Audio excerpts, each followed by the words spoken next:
kalau udah mulai agak Ya, kalau sudah kita boleh biar tidak ini.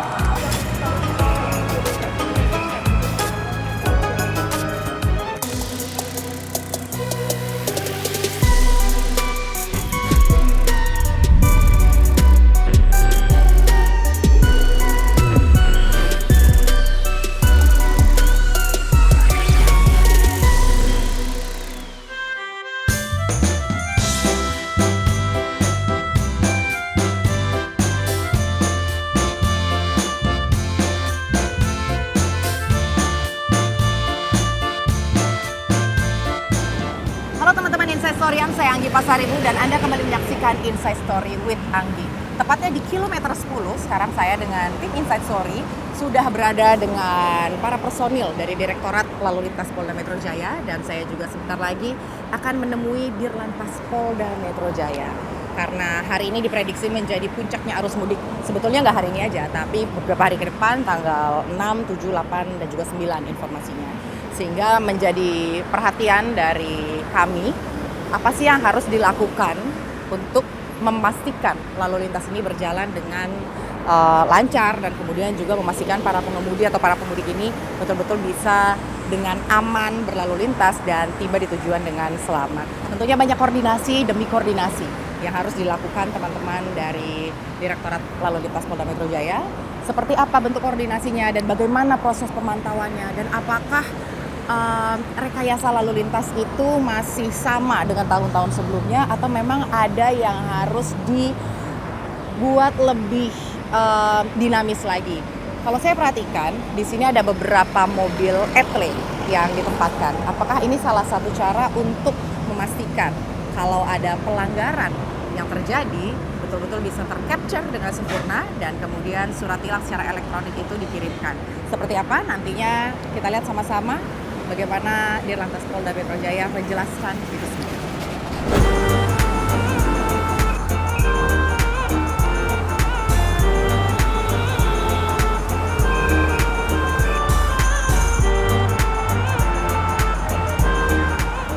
Ya teman-teman, seperti biasa kalau udah arus mudik nggak mungkin kalau Dirlantas Polda Metro Jaya nggak turun. Jadi Bang Latif selalu standby di sini. Jadi kita mau sama-sama lihat bagaimana anggota lantas melakukan penindakan dan juga mengurangi kemacetan khususnya di titik-titik yang krusial.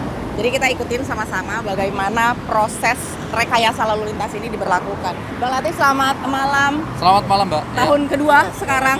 Tahun kedua saya untuk pengamanan arus mudik Berarti- di Polda Metro Jaya ini. Berarti di Ya. tahun kedua ini harus jauh lagi dari keluarga, gimana Bang? Iya, tentunya ini adalah suatu kebanggaan kita karena kita dapat andil bagian dalam kegiatan yang mulia ini. Sehingga masyarakat yang akan kembali ke tempat tinggal akan kita amankan dan mereka nyaman betul di perjalanan. Bang Latif, kalau dilihat sekarang ini kan jumlah pemudik nggak Ya. kalah padat ya dan nggak kalah banyak dibanding tahun yang lalu Ya. gitu. Tapi tetap ada hal-hal yang diantisipasi nggak sama Bang Latif dan anggota? Iya, prediksi dari kemarin Kementerian Perhubungan adalah ada 193 juta. Berarti ada sekitar 50% lebih dibanding tahun lalu. Nah, diperkirakan malam inilah mulai terjadi peningkatan. Puncaknya mungkin mulai tanggal 5, tanggal 6, tanggal 7. Tapi pada hari ini adalah mulainya aktivitas masyarakat untuk mudik. Terutama memang di Jakarta. Dalam artian Jakarta adalah penyuplai Iya. pemudik yang akan khususnya menuju ke timur jauh. Jawa Barat, Jawa Tengah, dan Jawa Timur. Kan ada juga tuh Bang, pemberlakuan ganjil genap. Ya. Itu efektif Bang? Iya, tentunya pasti akan efektif karena akan kendaraan akan terbagi. Pada saat tanggal genap, kendaraan yang boleh berjalan adalah nomor genap. Pada hari ini adalah tanggal 5, tentunya tanggal ganjil diharapkan. Sosialisasi yang jauh hari sudah kita lakukan untuk kegiatan pembatasan operasional kendaraan sehingga betul-betul pemudik ini merasa nyaman, itu bisa terlaksana. Bukan hanya ganjil genap, kita di SKB juga sudah masalah pengaturan pengoperasional kendaraan angkutan. Oke. Yang boleh adalah seperti gas yang masih boleh, bahan pokok, pakan ternak, ini masih diperbolehkan. Nah, ini yang masih diperbolehkan. Yang seperti kendaraan yang tidak diperbolehkan, kita amankan di kilometer 29. Sudah ada beberapa kendaraan sudah kita amankan. Sehingga memang mereka untuk tidak boleh beroperasional terlebih dahulu. karena jauh-jauh hari SKB ini sudah kita sosialisasikan. Nah, itu pembatasan-pembatasan untuk pengoperasional, yaitu ada pembagian gage, ada pembatasan operasional kendaraan, angkutan barang. Nah, ini akan dilakukan. Dan juga untuk pengaturan yang dikendalikan oleh Korlantas adalah menyangkut masalah rekayasa, yaitu dari kontraflow sampai one way. Nah, ini yang mengendalikan Korlantas secara langsung. Oh, jadi kalau misalnya rekayasa lalu lintas itu bukan dari Bang Latif ya, memang dari Pak Kakor ya? Iya, Korlantas khususnya untuk jalur tol Trans Jawa. Oke. Nah, kalau yang tadi kendaraan diamankan di kilometer 29, Bang, itu berapa hari baru mereka bisa beroperasi lagi? Ya nanti setelah selesai operasi ini akan kita. Ya itu resiko. Iya, resiko udah kita informasikan. Ya, Nah, kalau masalah ganjil genap nih Bang, emangnya sepanjang jalan ini bisa ke track?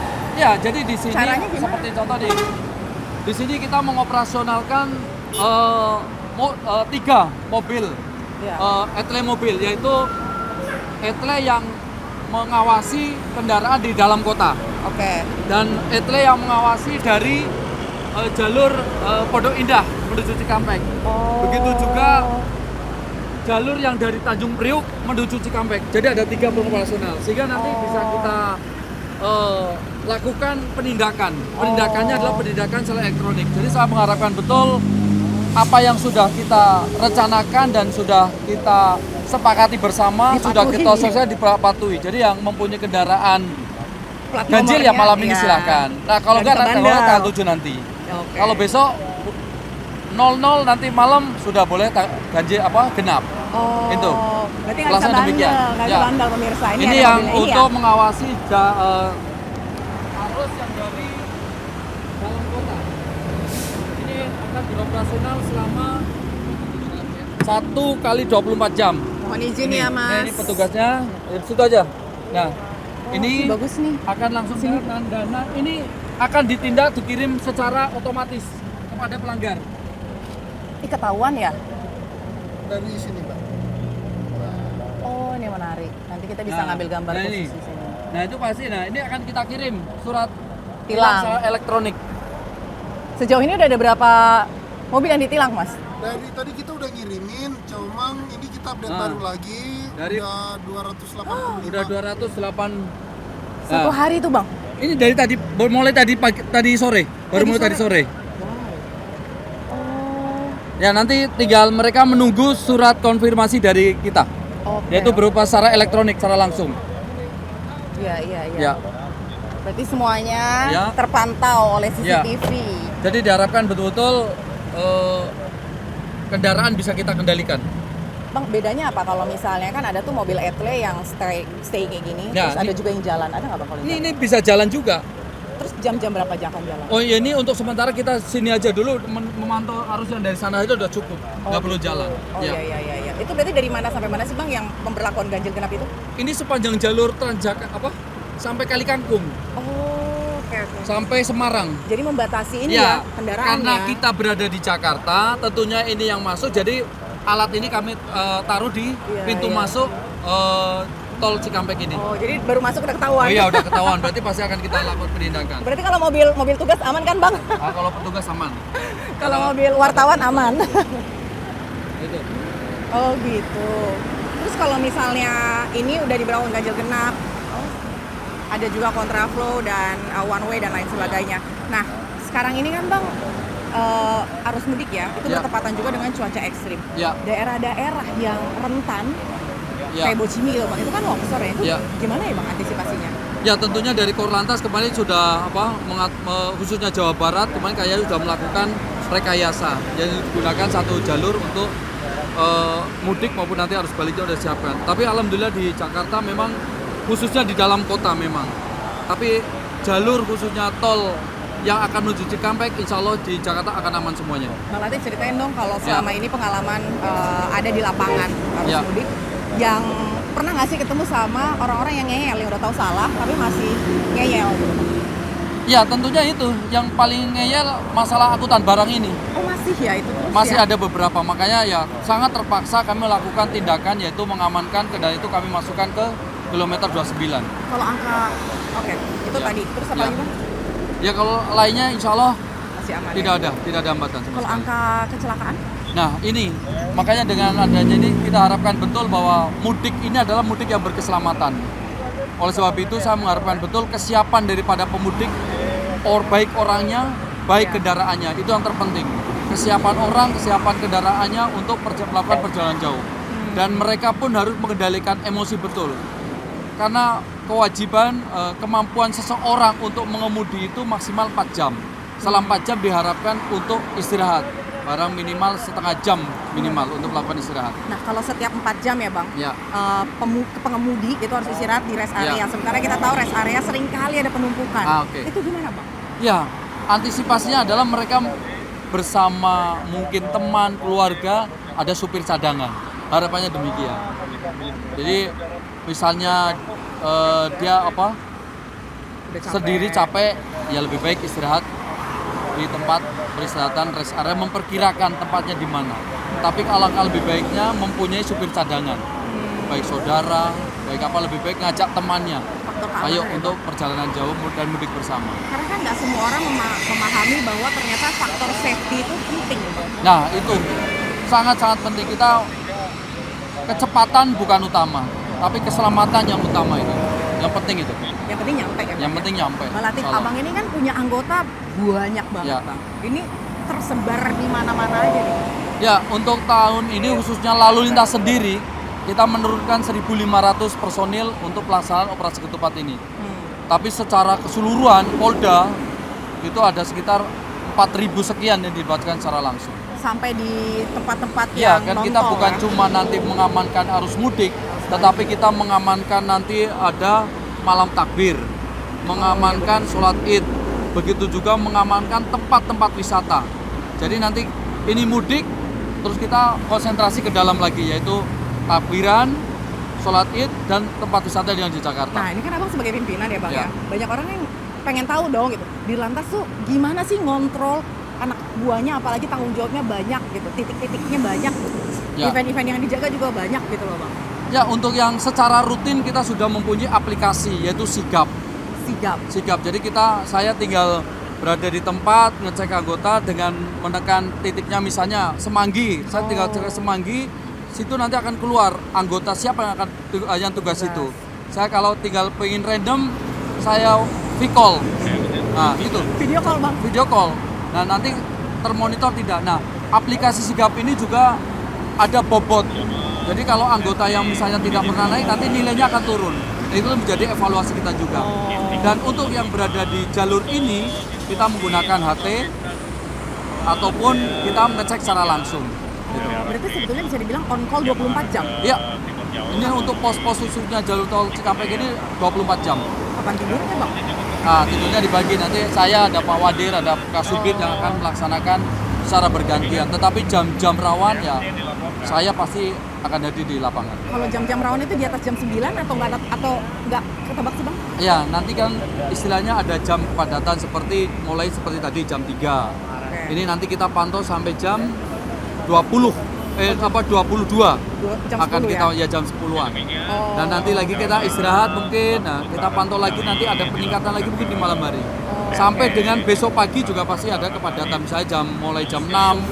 Ya, jam 6 subuh itu udah ada yang bergerak. Nah, kita antisipasi juga. Berarti itu sebetulnya udah ada historical datanya ya Bang? Iya. Orang-orang pulang kerja, mereka mau berangkat mudik. Iya, kadang-kadang Iya, kita iya. juga melihat informasi dari pengelola tol. Ada peningkatan di jam sekian, nah itu menjadi patokan kita juga. Nah, itu Bang, kalau misalnya Abang dapat koordinasi dan informasi dari pengguna jalan dari Jasa Marga katakanlah. Iya, Itu memang ada waktunya atau memang biasanya ada layar Bang. Dari situ baru Abang berkoordinasi atau gimana Bang? Iya, kita ada grup WhatsApp yang setiap diupdate setiap jam oleh Jasa Marga menginformasikan berapa kepadatan di jalur-jalur mana. Dan kita juga ada di posko, ada layar Masih ya, Bang, monitor. Jadi per kilometer titik-titik mana bisa kita awasi. Kita nanti bisa lihat lagi Bang ya? Bisa. Kita sambil lihat ke sana ya teman-teman. Berarti kalau meskipun udah setiap tahun diadakan arus mudik, emang nggak bisa lengah ya Bang? Ya Iya. kan udah biasa gitu, jadi Iya. penerapannya sama-sama aja nggak kayak gitu Oke, ya Bang? sama. Nah, pada tahun ini kita sebetulnya dibantu oleh adanya tol fungsional, yaitu Cilengsi dan sampai dengan Cibitung. Tahun lalu nggak ada, Pak? Belum ada. Ini aja masih fungsional sehingga masyarakat yang mau melewati masuk jalur Cikampek sekarang khususnya mulai jam 6 pagi sampai jam 5 masyarakat Depok, masyarakat Cibubur, masyarakat Bogor lewatnya adalah Cimanggis ya. Oh, Cimanggis masuk Cibitung sehingga di sini akan mengalami penurunan. Tapi kalau malam hari ya mereka pasti akan melewati jalur ini. Jadi sebenarnya ada seninya ya Bang ya ngatur Ya, lalu lintas itu. gitu. Ya? Nah, kita juga pada tahun ini dilengkapi dengan roda 2, yaitu pengure ada berjumlah 20 kita tempatkan. Di sini 10 tim pengure, di kilometer 25 juga ada tim pengure sepeda Tim motor. pengure ini nggak boleh masuk atau Ya, memang misalnya boleh? terjadi accident, terjadi kepadatan yang butuh anggota petunjuk kecepatan karena tidak bisa ditembus dengan kendaraan, roda 4, roda 2 yang akan maju dulu. Dan khususnya MBZ juga kita antisipasi betul, jangan sampai MBZ ini terjadi gangguan. Gangguannya itu kayak gimana, Bang? Gangguannya misalnya ada ban pecah, accident kendala-kendala para pemudik, kita akan kita atasi. Dan di sini juga kita ada di tengah ini ada kerjasama dengan Pertamina. Pertamina Mobile juga sudah ada di jalur Cikampek ini.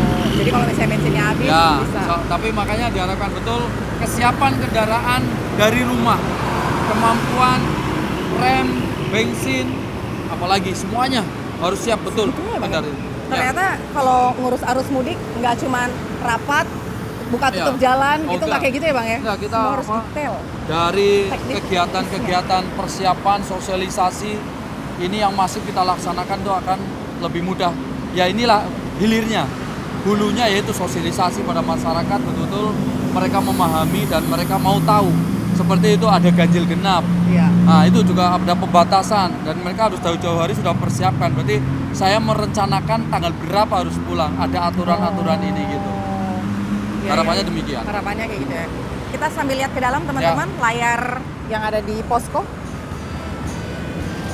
Tapi kalau sana masih kuat sehingga mereka akan menambah kontraflow Iya.